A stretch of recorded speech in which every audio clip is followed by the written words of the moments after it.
जय हिंद दोस्तों, मैं हूं आपका दोस्त केबी और आइए कल के प्रश्नों के रिवीजन के साथ में इस वीडियो की हम शुरुआत करते हैं। तो पहला प्रश्न था कि प्रत्येक वर्ष विश्व युवा कौशल दिवस कब मनाया जाता है। तो ये दिवस हर साल होता है 15 जुलाई को, यानी कि ऑप्शन हमारा बी हो जाएगा यहाँ पर करेक्ट। अगला प्रश्न था कि भारतीय ओलंपिक टीम के लिए जो अभी गाना लॉन्च किया गया है जिसका नाम है हिंदुस्तानी वे, तो इसके गायक कौन हैं। तो इस गाने को गाया है अनन्या बिरला ने, यानी कि ऑप्शन हमारा सी हो जाएगा करेक्ट। अगला प्रश्न था कि जुलाई 2021 में किस देश ने इजराइल में अपने दूतावास का उद्घाटन किया है। तो इस देश का नाम है यूएई, यानी कि संयुक्त अरब अमीरात। तो ऑप्शन हमारा डी हो जाएगा यहाँ पर करेक्ट। अगला प्रश्न था कि जुलाई 2021 में राज्यसभा में सदन के नेता कौन बने हैं। तो इनका नाम है पीयूष गोयल, ऑप्शन हमारा ए हो जाएगा करेक्ट। अगला प्रश्न था कि जुलाई 2021 में पीएम नरेंद्र मोदी के द्वारा किस शहर में रुद्राक्ष कन्वेंशन सेंटर का उद्घाटन किया गया।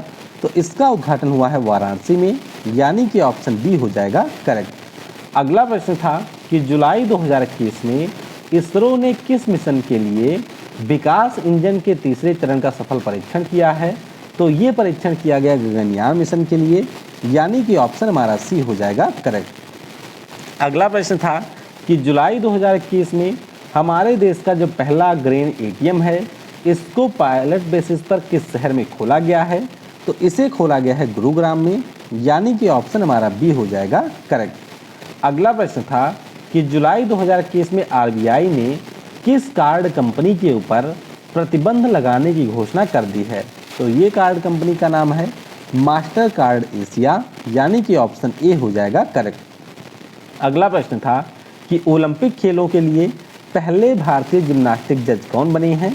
तो इनका नाम है दीपक काबरा, यानी कि ऑप्शन डी हो जाएगा करेक्ट। अगला प्रश्न था कि जुलाई 2021 में किस राज्य या यूटी ने ऑर्गेनिक फार्मिंग के लिए सिक्किम के साथ में समझौता किया है।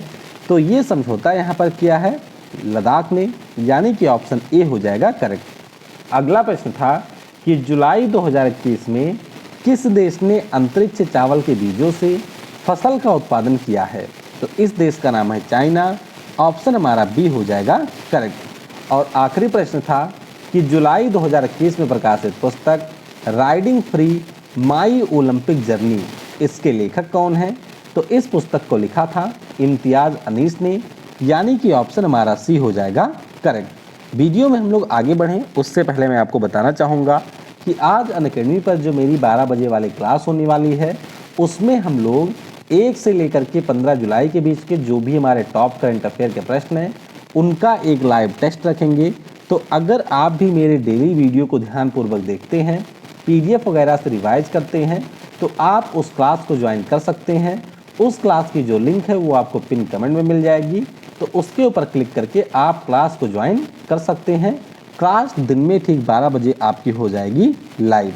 इसके अलावा अनअकैडमी के ऊपर इस समय मेगा सब्सक्रिप्शन का ऑफर चल रहा है।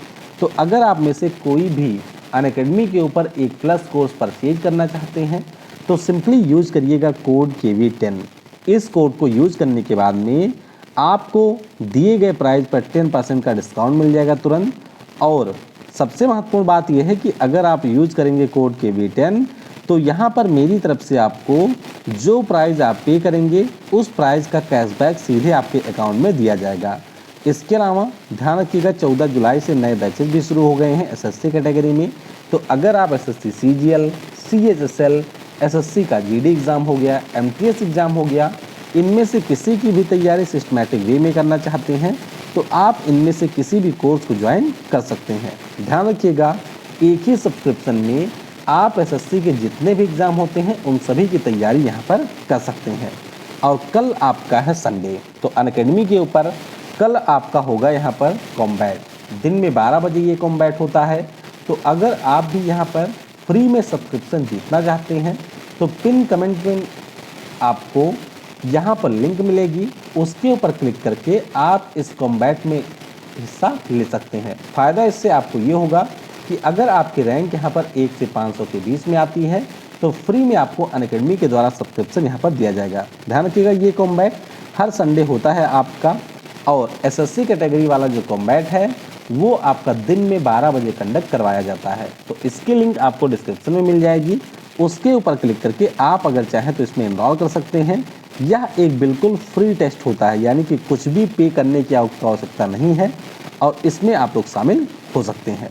तो चलिए अब इस वीडियो की हम शुरुआत करते हैं।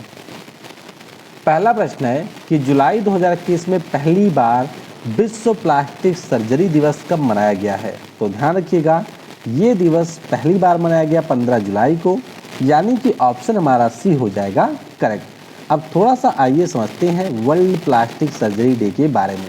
देखिए, हमारे यहाँ पर इस दिवस को मनाए जाने की शुरुआत वर्ष 2011 में हो गई थी, यानी कि हर साल 15 जुलाई को हम लोग राष्ट्रीय प्लास्टिक सर्जरी दिवस मनाते थे। लेकिन पहली बार ऐसा हुआ है कि इस देश को वैश्विक मान्यता मिली है और अब ये जो हमारा राष्ट्रीय प्लास्टिक सर्जरी डे था, ये बन गया है वर्ल्ड प्लास्टिक सर्जरी डे।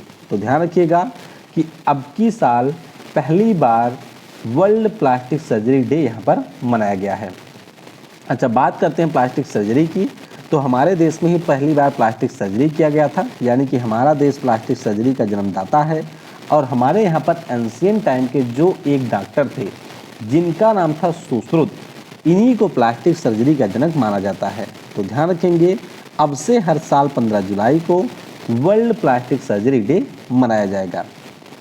अगला प्रश्न है कि जुलाई 2021 में किस देश ने 60 मेगावाट के तैरते हुए सोलर पावर प्लांट का उद्घाटन किया है। तो इस देश का नाम है यहाँ पर सिंगापुर, यानी कि इस प्रश्न का ऑप्शन नंबर डी हो जाएगा यहाँ पर करेक्ट। तो ये आप देख सकते हैं, ये सिंगापुर का तैरता हुआ सोलर पावर प्लांट है और सिंगापुर का ये टारगेट है कि वर्ष 2025 तक उनकी जो यहाँ पर अक्षय ऊर्जा की क्षमता है उसको वह लोग कर देंगे 4 गुना। तो ध्यान रखिएगा, इसी को ध्यान में रखते हुए अभी सिंगापुर के द्वारा 60 मेगावाट का जो एक तैरता हुआ पावर प्लांट है उसका उद्घाटन अपने देश में किया गया है। तो ऑप्शन हमारा डी यहाँ पर सिंगापुर हो जाएगा करेक्ट। अगला प्रश्न है कि जुलाई 2021 में किस रेलवे स्टेशन पर 5 स्टार होटल जैसी सुविधाओं की शुरुआत की गई। तो ये जो सुविधा है वो शुरू हो चुकी है गांधीनगर रेलवे स्टेशन पर, यानी कि ऑप्शन हमारा बी होगा यहाँ पर करेक्ट। अब अगर आपको याद हो तो पिछले साल ही हम लोगों ने इस प्रश्न को डिस्कस किया था कि हमारे देश में जो गांधीनगर रेलवे स्टेशन है उसके ऊपर 5 स्टार होटल की यहाँ पर शुरुआत की जाएगी। तो यहाँ पर आप देख सकते हैं, ये हमारा है रेलवे स्टेशन और इसके ऊपर यहाँ पर आपके 5 स्टार होटल का निर्माण किया गया है। तो अभी पीएम मोदी के द्वारा वर्चुअल तरीके से इस 5 स्टार होटल जैसी सुविधाओं का उद्घाटन किया गया है। इसके अलावा पीएम मोदी के द्वारा जो पहली बार ट्रेन शुरू हुई है गांधीनगर से वाराणसी के बीच में, जो कि एक सुपरफास्ट ट्रेन होगी, इसका भी उद्घाटन यहाँ पर किया गया है। तो ध्यान रखिएगा, गांधीनगर रेलवे स्टेशन हमारे देश का पहला रेलवे स्टेशन बन गया है जिसके ऊपर आपको 5 स्टार होटल देखने को मिलेगा। अगला प्रश्न है कि जुलाई 2021 में भारत ने किन देशों के साथ नौसेना अभ्यास एक्सरसाइज शील्ड में हिस्सा लिया है। तो ये अभ्यास भारत ने किया है मालदीव और श्रीलंका के साथ में, यानी कि हमारा ऑप्शन ए हो जाएगा यहाँ पर करेक्ट। अब ये कैसा अभ्यास है, आइए इसके बारे में थोड़ा सा समझते हैं। देखिए, आप सभी को ये पता होगा कि जो भी हमारे यहाँ पर समुद्र के पास में बॉर्डर एरिया है वहाँ पर नस्ली दवाओं की जो तस्करी है वो काफ़ी बड़े पैमाने पर की जाती है। तो अभी हमारे देश भारत ने इस प्रकार के जो नस्ली दवाओं की तस्करी होती है उस पर रोक लगाने के लिए मालदीव और श्रीलंका के साथ में ये नौसैनिक अभ्यास किया है। ध्यान रखेंगे आप लोग कि ये जो हमारा नौसैनिक अभ्यास है ये वर्चुअल तरीके से आयोजित किया गया है। तो मुंबई में आपको मिलेगा मेरी टाइम वारफेयर सेंटर और वहीं से वर्चुअल तरीके से तीनों देशों की जो सेनाएं हैं उनके बीच में वर्चुअल तरीके से इसका आयोजन किया गया। तो ऑप्शन यहाँ पर ए यानी कि मालदीव और भारत हो जाएगा करेक्ट। अगला प्रश्न था कि जुलाई 2021 में AFC महिला क्लब चैंपियनशिप 2020-21 के लिए किस फुटबॉल क्लब को नामित किया गया है। तो यहाँ पर नामित हुआ है गोकुलम केरल, यानी कि ऑप्शन हमारा ए हो जाएगा यहाँ पर करेक्ट। अब ये थोड़ा सा मामला क्या है, आइए इसको समझते हैं। जैसे मैं आपको पहले भी कई बार बता चुका हूँ कि जो हमारा कोपा अमेरिका होता है वो आपके अमेरिका में होता है, उसी प्रकार से आपने यूरोप में देखा होगा कि यूफा होता है। तो हमारे देश में जो क्लब टीमों के लिए यहाँ पर टूर्नामेंट होता है उसका आयोजन AFC के द्वारा करवाया जाता है, यानी कि एशियन फुटबॉल कॉन्फेडरेशन के द्वारा आयोजन होता है। अब हर देश में अपने अलग से फुटबॉल के टूर्नामेंट होते हैं और उस पार्टिकुलर टूर्नामेंट को जो भी टीम यहाँ पर जीतती है वह टीम AFC के लिए कर लेती है क्वालिफाई। तो अभी हमारे यहाँ पर जो ऑल इंडिया फुटबॉल फेडरेशन है इनके द्वारा गोकुलम केरल फुटबॉल क्लब की जो महिला टीम है उसको यहाँ पर AFC क्लब चैंपियनशिप 2020-21 के लिए नामित किया गया है। अच्छा, इसको नामित क्यों किया गया? क्योंकि 2019-20 में जो लास्ट टाइम हमारा यहाँ पर भारतीय महिला लीग हुई थी उसकी विजेता रही थी गोकुलम फुटबॉल क्लब। तो ध्यान रखेंगे आप लोग, इस साल AFC टूर्नामेंट में हमारी महिला टीम की तरफ से गोकुलम केरल की जो फुटबॉल क्लब टीम है वह इसमें होगी शामिल।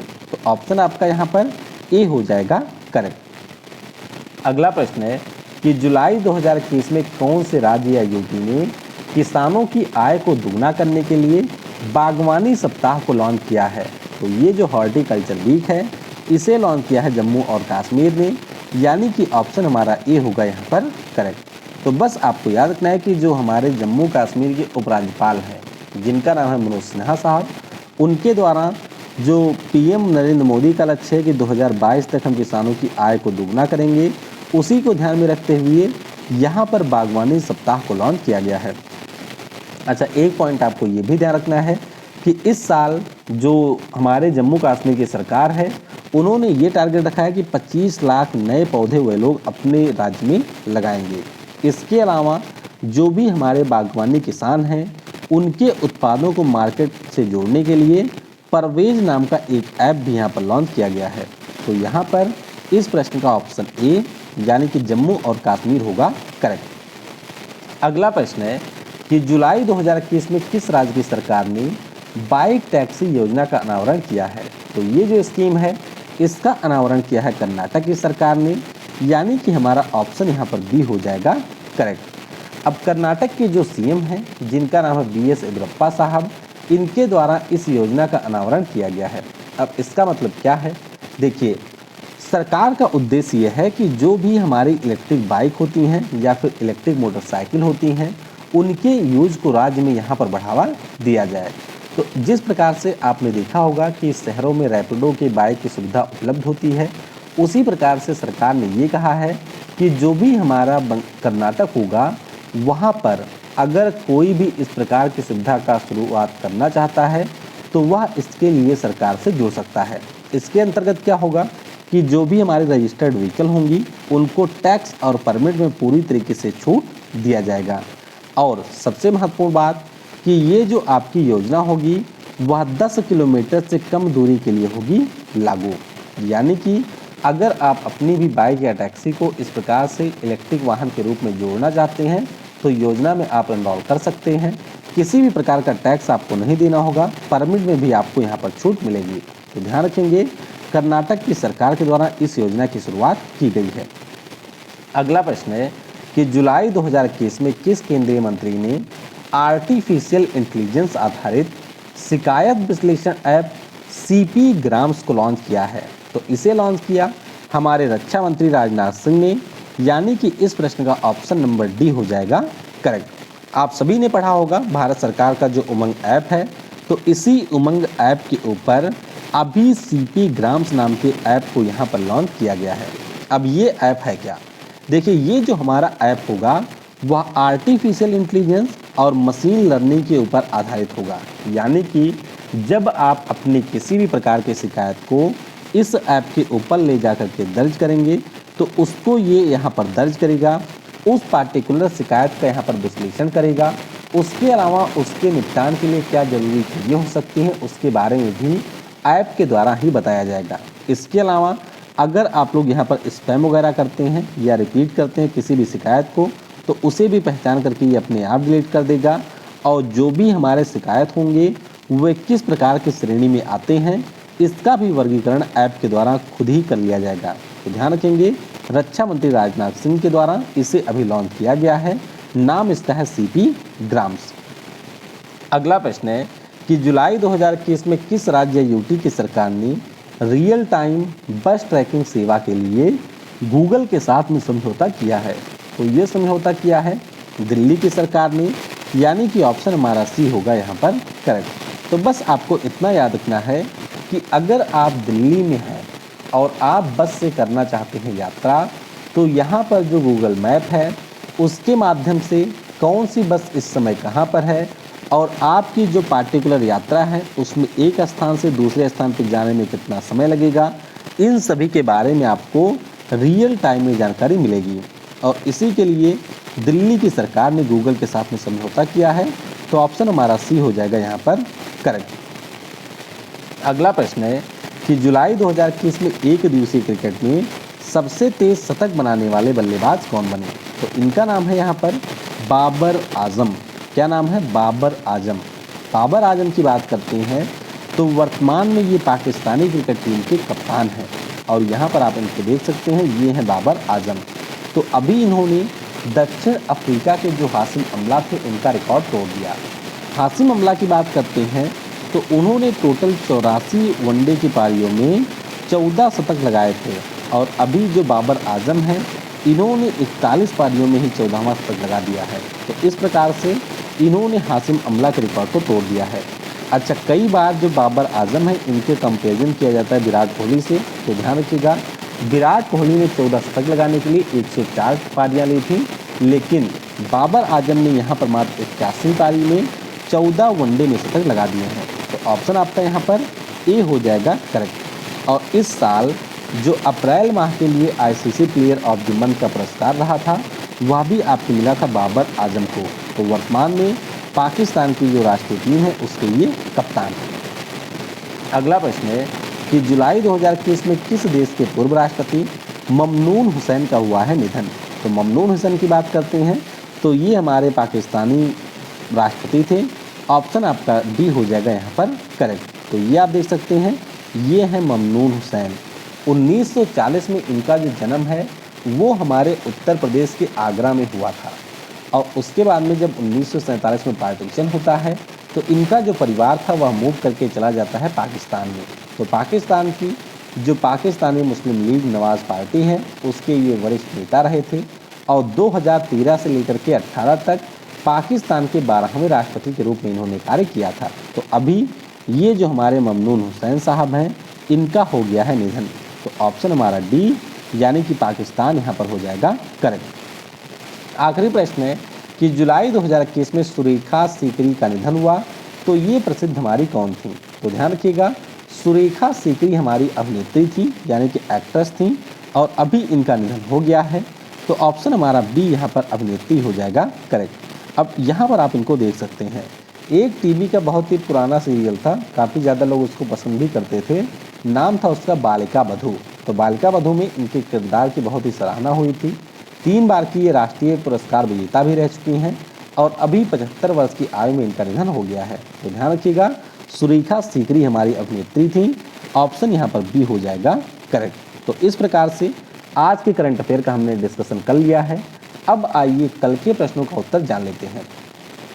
पहला प्रश्न था कि जो हमारा दंपा राष्ट्रीय पार्क या दंपा टाइगर रिजर्व है वो आपको कहाँ पर देखने को मिलेगा? तो ये हमारे मिजोरम राज्य में स्थित है और 1994 में इसको एक टाइगर रिजर्व का दर्जा मिला था। अगला प्रश्न था कि कांगेर घाटी जो राष्ट्रीय पार्क है ये किस राज्य में स्थित है? तो ये आपको मिल जाएगा छत्तीसगढ़ में। अगला प्रश्न था कि लेमरू एलिफेंट रिजर्व आपको किस राज्य में देखने को मिलेगा? तो लेमरू की बात करते हैं तो ये आपको मिलेगा छत्तीसगढ़ में, ये भी आपको ध्यान रखना है। और आखिरी प्रश्न था कि सिंगफन एलिफेंट रिजर्व किस राज्य में स्थित है? तो सिंगफन आपको मिलेगा नागालैंड में। तो इनके बारे में आप अच्छे से ध्यान रखेंगे। आज की वीडियो से आपके लिए प्रश्न है कि हर साल जो विश्व हाथी दिवस होता है यानी कि वर्ल्ड एलिफेंट डे है ये कब हमारा मनाया जाता है? अगला प्रश्न है कि हमारे देश में सबसे ज़्यादा जो हाथी हैं वो आपको किस राज्य में देखने को मिलेंगे? अगला प्रश्न है कि चिरांग रिपू एलिफेंट रिजर्व किस राज्य में स्थित है? और आखिरी प्रश्न है कि सिंह भूमि नाम का जो एलिफेंट रिजर्व है ये आपको किस राज्य में देखने को मिलेगा? तो इन प्रश्नों के जो उत्तर हैं उसे आपको नीचे कमेंट सेक्शन में देना है बाकी अनअकैडमी के ऊपर जो 12 बजे आपका टेस्ट होना है, इसमें भी आप ज्वाइन कर सकते हैं। देखिए, अधिकांश लोग ऐसे होते हैं जिनका टेस्ट में स्कोर काफ़ी ज़्यादा ही खराब रहता है। तो मैं उम्मीद करूँगा कि जो भी लोग मेरा पूरा वीडियो देखते हैं वे लोग ज़रूर टेस्ट में शामिल होंगे और अपनी तैयारी को यहाँ पर चेक करेंगे। Thanks for watching. जय हिंद, जय भारत, और सबसे ज़रूरी, पढ़ेगा भारत तो बढ़ेगा भारत।